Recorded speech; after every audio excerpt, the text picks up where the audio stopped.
సమావేశానికి వచ్చిన మరి ప్రింట్ మీడియా, ఎలక్ట్రానిక్ మీడియా మిత్రులందరికీ నా హృదయపూర్వక వందనాలు, నమస్కారాలు.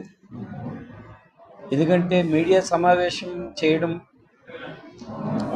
నేటి విలేకరులు, మీడియా మిత్రులు ఘటనాఘట సమర్థులు మీరు.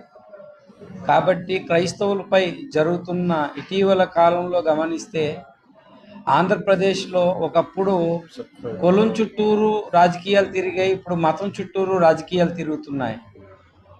ఇటీవల కాలంలో ఉండి నియోజకవర్గంలో గౌరవనీయులు మరి శాసన డెప్యూటీ స్పీకర్ రఘురామకృష్ణరాజు గారు మరి ఎందుకో ఒక సంఘ్ పరివార్ ఆలోచన విధానంతో క్రైస్తవులమే విషం చిమ్ముతున్నారు. మైనారిటీస్ మీద, క్రైస్తవుల మీద, దళిత క్రైస్తవుల మీద, క్రైస్తవ భక్తుల మీద ప్రత్యేకించి వాళ్ళని బాడీ షేమ్ చేస్తూ ఆయన చాలా భయాందోళనకు గురి చేస్తున్నారు. ఇప్పుడు మీరు దళిత క్రైస్తవులు కదా, మీరు ఏ సర్టిఫికేట్తో మీరు ఉద్యోగం చేస్తున్నారో ఆ సర్టిఫికేట్ అన్ని క్యాన్సిల్ అయిపోతాయని భయానికి గురి చేస్తున్నారు.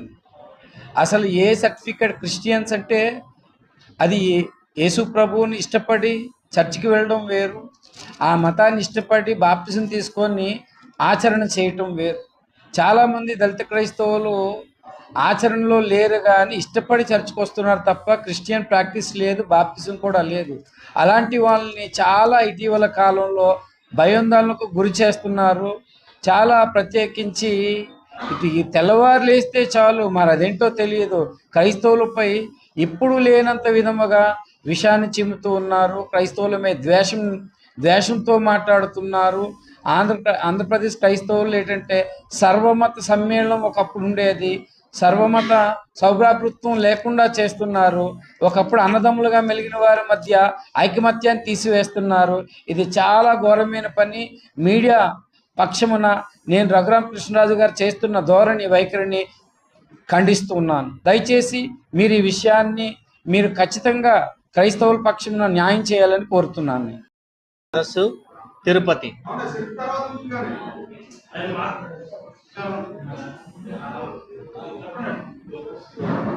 ఆంధ్రప్రదేశ్ రాష్ట్రంలో మరి మతపరమైనటువంటి విషయాల్లో ఒక విచిత్రమైనటువంటి పోకడలు సంతరించుకుంటూ ఉన్నాయి.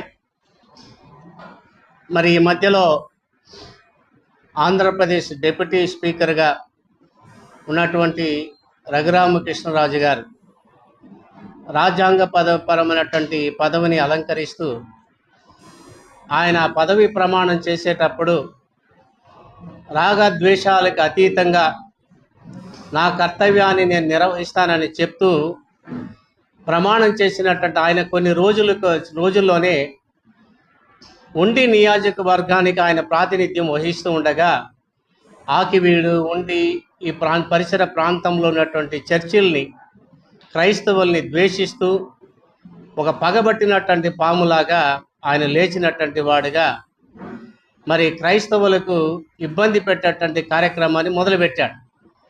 ఇందులో మొట్టమొదటిగా చర్చిలకు పర్మిషన్లు ఉన్నాయా, పర్మిషన్ లేని చర్చిలన్నీ తీసేస్తానని చెప్పి అప్పటికే ఉండి నియోజకవర్గంలో 10 చర్చిలు కూల్చేశాడు.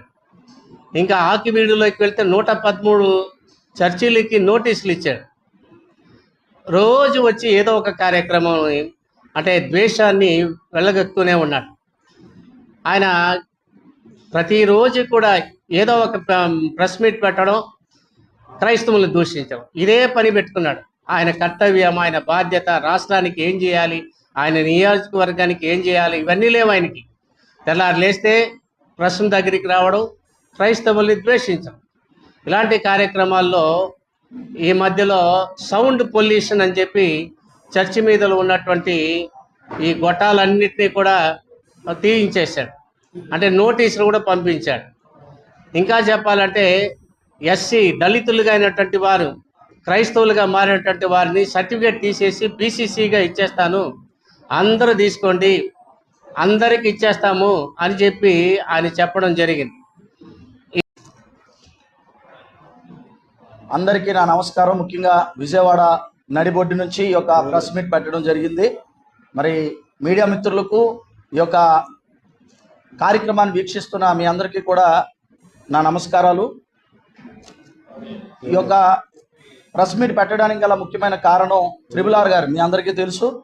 డిప్యూటీ స్పీకర్గా ఈ యొక్క ఆంధ్రప్రదేశ్కి గౌరవప్రదమైనటువంటి పదవిని అధిష్ఠించిన ఆ రఘురామకృష్ణరాజు గారు ఈరోజు మతాల మధ్య చిచ్చు పెట్టి మత విద్వేషాలు రెచ్చగొట్టి ఉండి నియోజకవర్గంలో మరి నియంతృత్వ పరిపాలన ఒక హిట్లర్ లాగా, లేకపోతే ఒక రాజకీయానికి అతీతంగా, ఇది ఏ రాజకీయ నాయకుడు కూడా ఇంతవరకు అలా చేయలేదు. అలాంటి భయంకర పరిపాలన ఉండి నియోజకవర్గంలో జరగడం చాలా బాధాకరమైన విషయం. ఆక్వీడ్ అనే ప్రాంతంలో అక్కడ ఉన్నటువంటి క్రైస్తవుల మీద కత్తిగట్టి కక్షగట్టి తెల్లవారులు ఇస్తే ఒకటే పనిగా ప్రెస్ మీట్లు పెట్టి క్రైస్తవులు అంతు చూస్తాను, క్రైస్తవుల్ని లేకుండా చేస్తాను, క్రైస్తవ్యాన్ని నిర్మూలన చేస్తాను, క్రైస్తవ చర్చలు కూల్చేస్తానని మాట్లాడడం యావత్తు క్రైస్తవ్యానికి మరి బాధ కలిగింది. మా మనోభావాలు దెబ్బతీసే విధంగా ఆయన ప్రవర్తన ఉంది. కాబట్టి ప్రెస్ మీట్ పెట్టి మేము మాట్లాడడం జరుగుతుంది. ప్రజల వలన, ప్రజల కొరకు, ప్రజల చేత నియమింపబడిన ప్రభుత్వాలు ప్రజల కొరకు పనిచేయాలి, మతాల కోసం కాదు.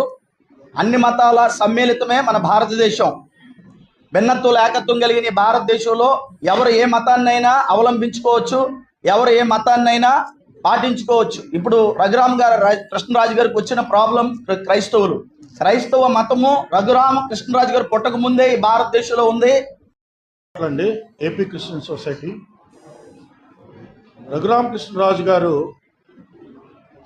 రాజ్యాంగ విరుద్ధంగా, ఆయన ఏదో నీతిమంతుడిగా, ఆయన సక్రమంగా రాజ్యాంగ పద్ధతిలో క్రైస్తవులు చర్చికి వెళ్ళేవాళ్ళు చర్చిలో ఉండాలని చెప్పడానికి ఆయన అనర్హుడు.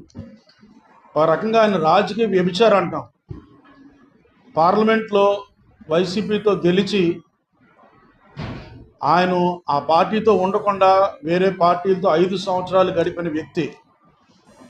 ఇప్పుడు కూడా తెలుగుదేశంతో గెలిచి తెలుగుదేశం కార్యకలాపాలకు నేను వెళ్ళట్లేదని చెప్తున్నారు. ఇటువంటి వ్యక్తిని రాజకీయ వ్యభిచారిగా గుర్తించవచ్చు.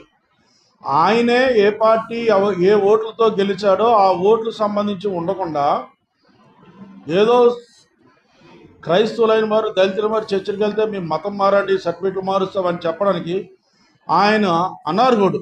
అందుకని రాజకీయ వ్యభిచారి.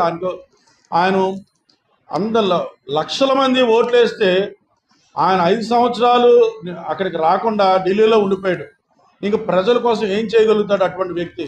అంతేకాదు రఘురామకృష్ణరాజు గారు ఆర్థిక దోషిగా కూడా ముద్దాయిగా